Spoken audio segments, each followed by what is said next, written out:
Seneca Hampton. Where you at, boss?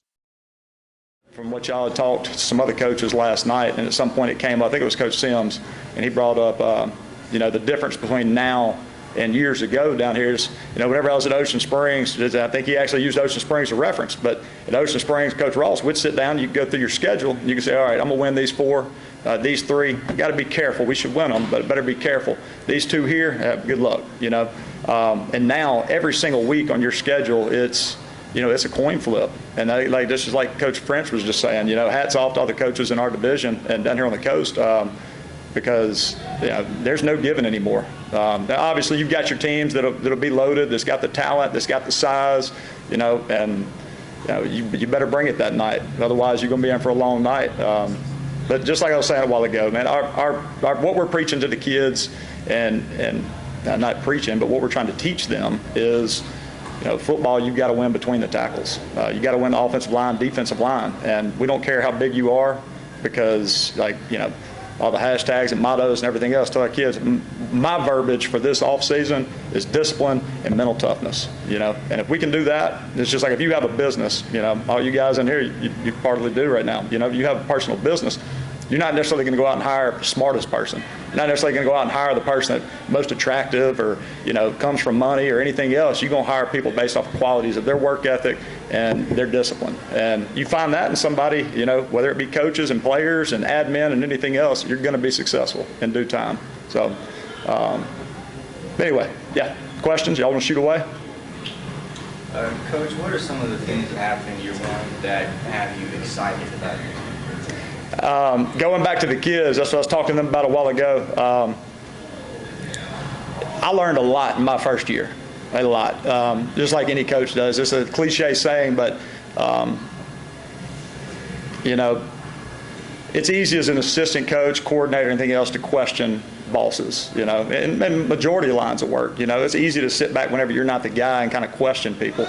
And, there's a lot of things I do regret as a young coach that I look at now and okay, I understand now. I wish I'd have known that 10 years ago.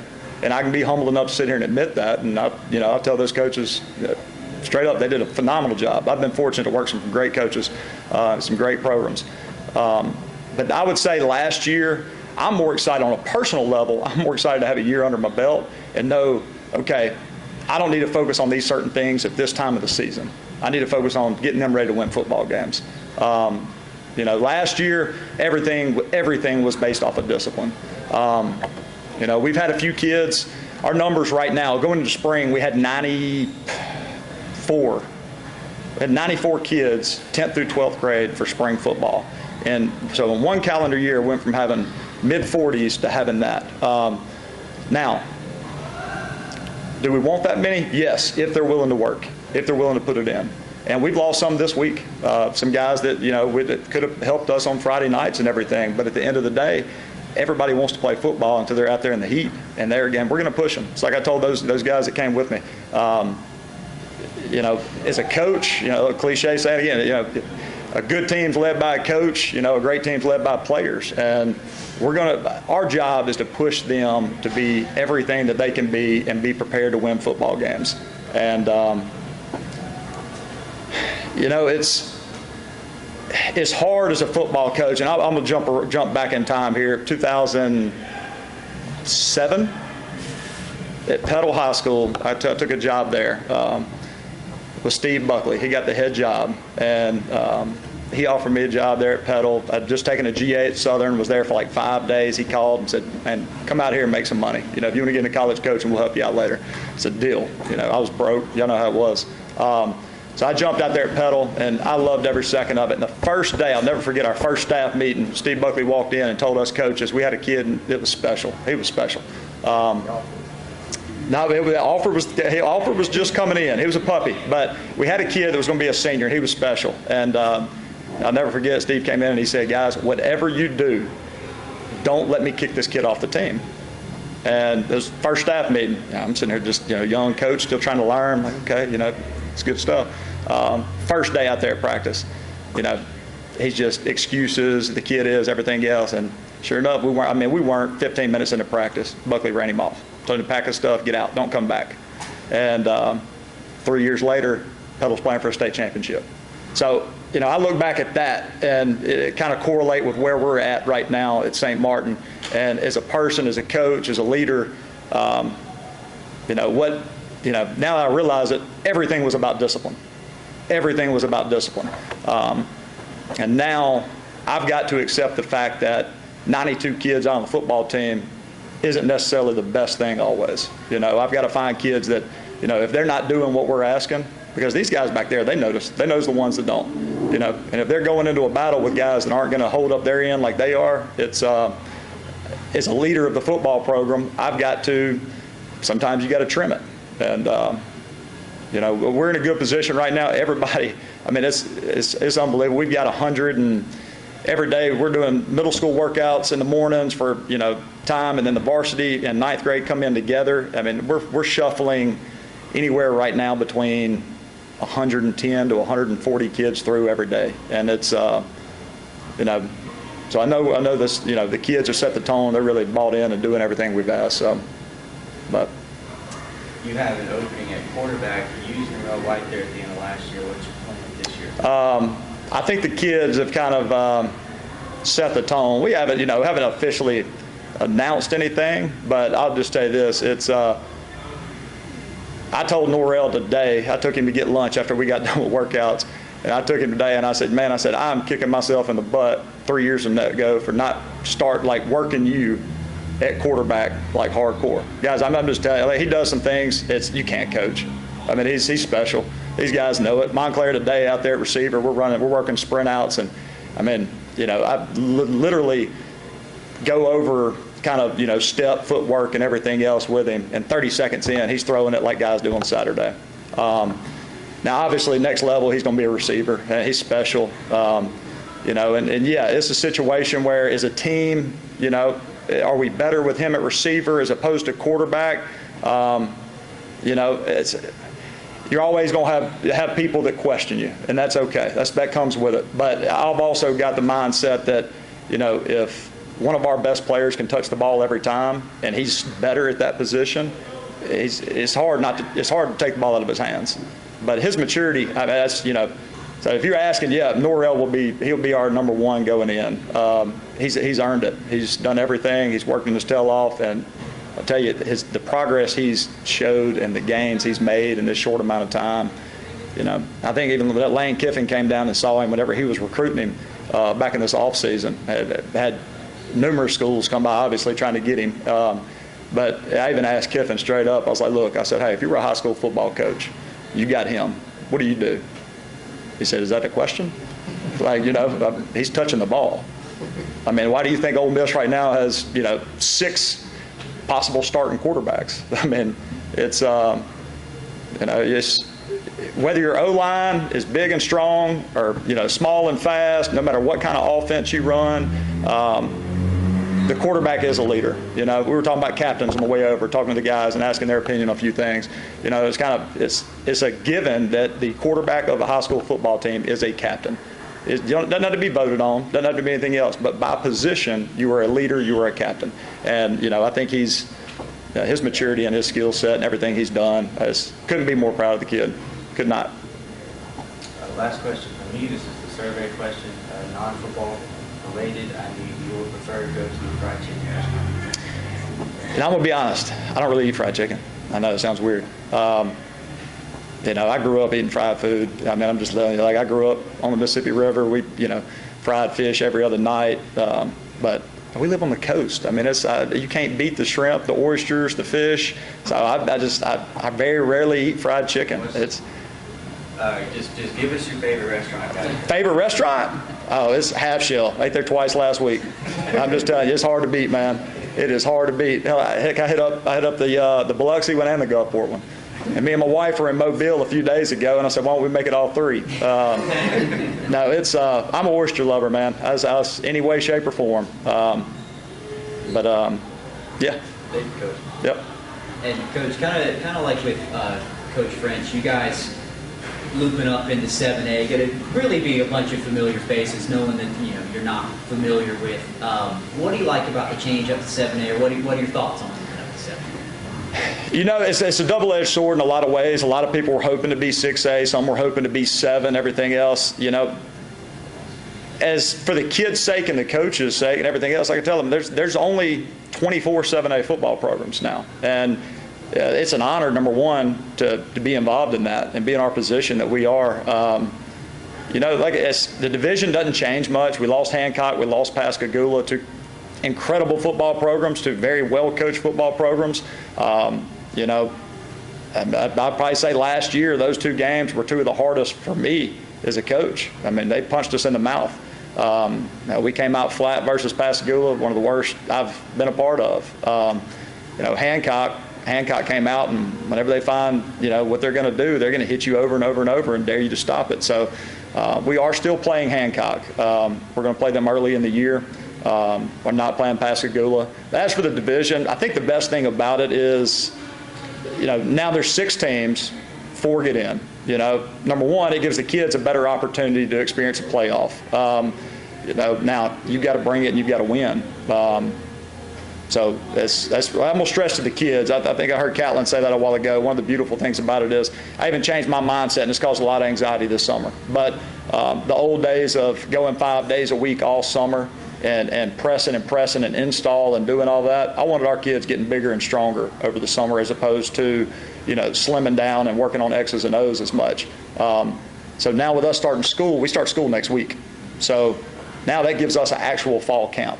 There all the kids will be in. We got 4 weeks with them before we play our first season game. So, I'm excited about us having our 5 preseason games. We'll take an off week, and then we'll have 5 district games.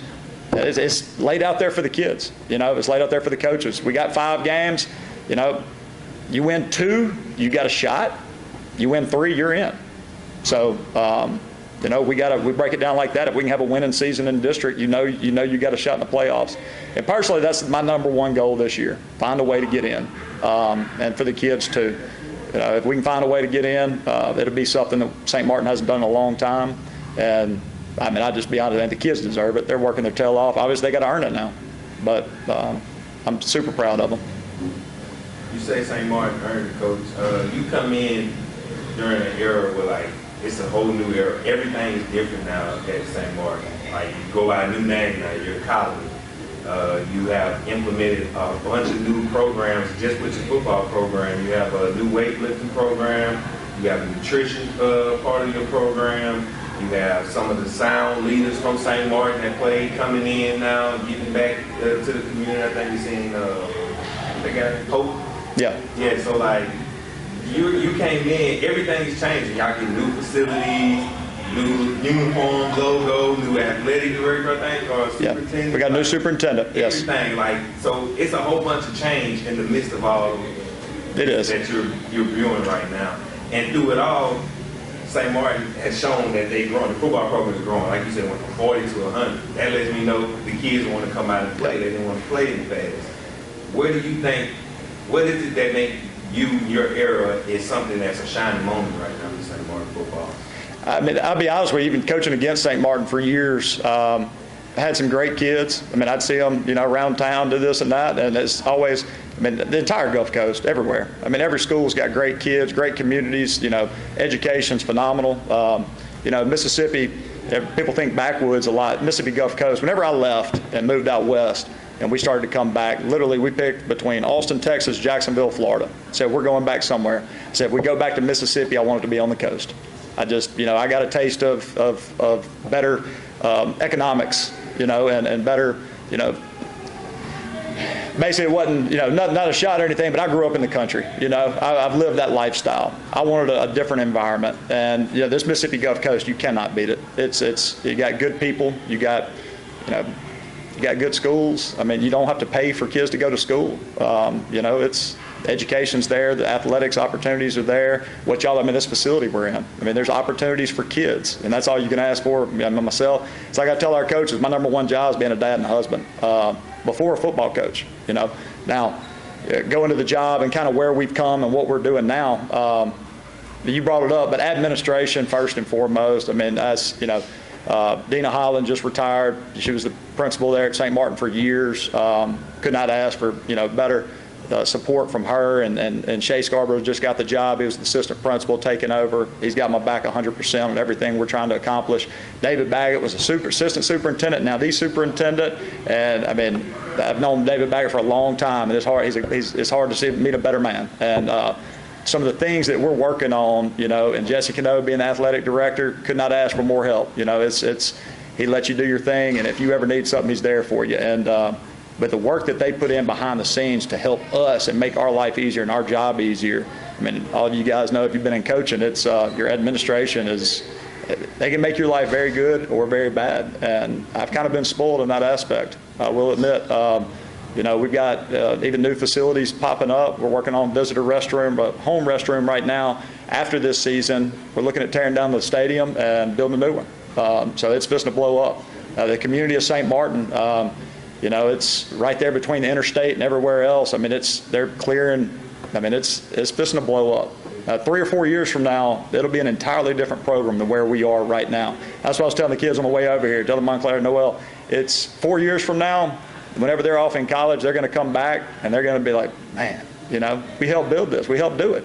And that's not throwing shade or doing anything towards anybody that's come through in the past. But, you know, it's just like anything else. You know, either you're going backwards or you're going forward. And, you know, that's what I want our kids striving to do, is make our community better. But, you know, you talk about, you know, the hashtag, talk about the uniforms, talk about the helmets, talk about all that. You know, as a coach, these kids see everything on social media. They see everything on TV. They don't sit around, you know, sport, even ESPN, they're having issues. You know, the ESPN doesn't sit around anymore and show highlight videos all day. I remember as a kid, I'd sit there and watch SportsCenter on repeat all day. And, you know, it's now they've got it off their fingertips. Their attention span isn't like that. So you've got to be short and sweet, get to the point, and, you know, you got to be a little flashy at times. But, you know, you're going back to your question earlier, the difference between last year and this year. You know, I tried to do some things last year to bring attention to the program, bring attention to the kids, but maybe my timing wasn't perfect on it all. And that's something that I've learned is, you know, take care of most of that in the off season. Whenever it comes to season, let's get ready to try to win a football game. And but yeah, it's the direction that coaches, all the work they're putting in, man. It's you know, I've rebuilt the entire middle school this offseason. We got a new principal at the middle school. He's been phenomenal helping us out. But we've got our varsity football coaches, and I may not love it right now, but I told them if we want to take this program to the next level, it's what we've got to do. And our varsity football staff is coaching 8th grade football this year for a 7A football program. I told them, I said, yeah, these 9 weeks that we're doing this, life's going to be a little hard. But if we want to take that next step 3 or 4 years from now, it'll be the best decision we ever made.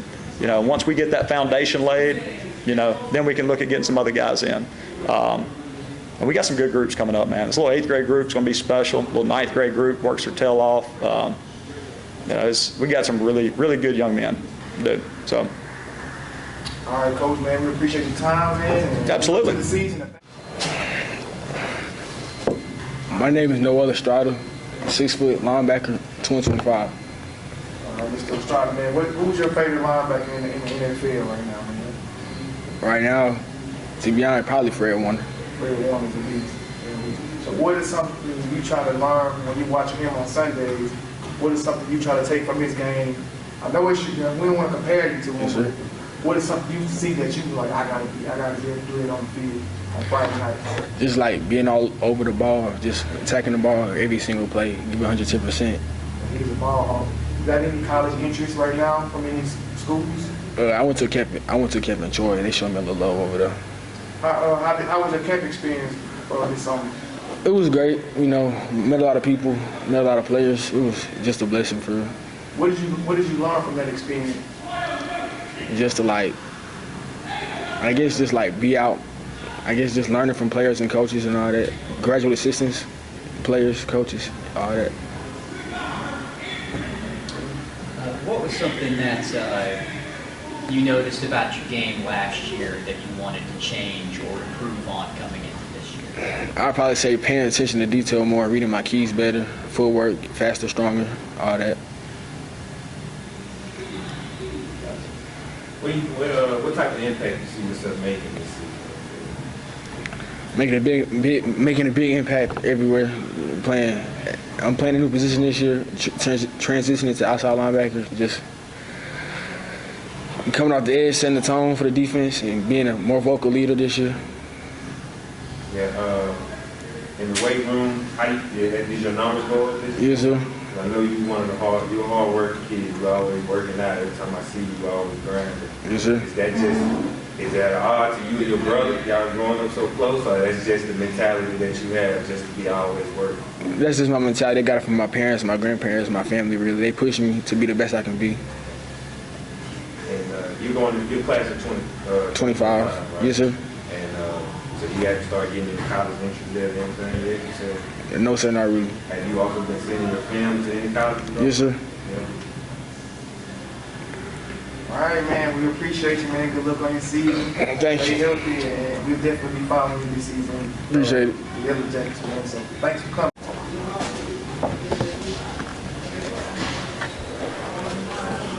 Introduce yourself, sir. My name is Montclair Brave, class of 2025. I play receiver in DB. Awesome. Man, Mr. Brave, when you got that first offer from Liberty, I believe, was it? How Yes, did sir. that feel, man? I mean, it felt good. All like all the hard work paid off after my first year. It shows how much talent and potential I have. What was something that you improved on from last year as a receiver? What's something that we can be looking forward to seeing on the field? Attacking the ball in the air, and then attacking the DB when he's off man. So like now I know how to read defenses now, based off the corner. And kind of jumping off that, what was something that you really wanted to improve on this summer, whether it be on the field, in the weight room, something like that? What was something that you wanted to improve on last year coming into this year? I would say speed. I want to get faster so I can play like slot and just be a deep threat.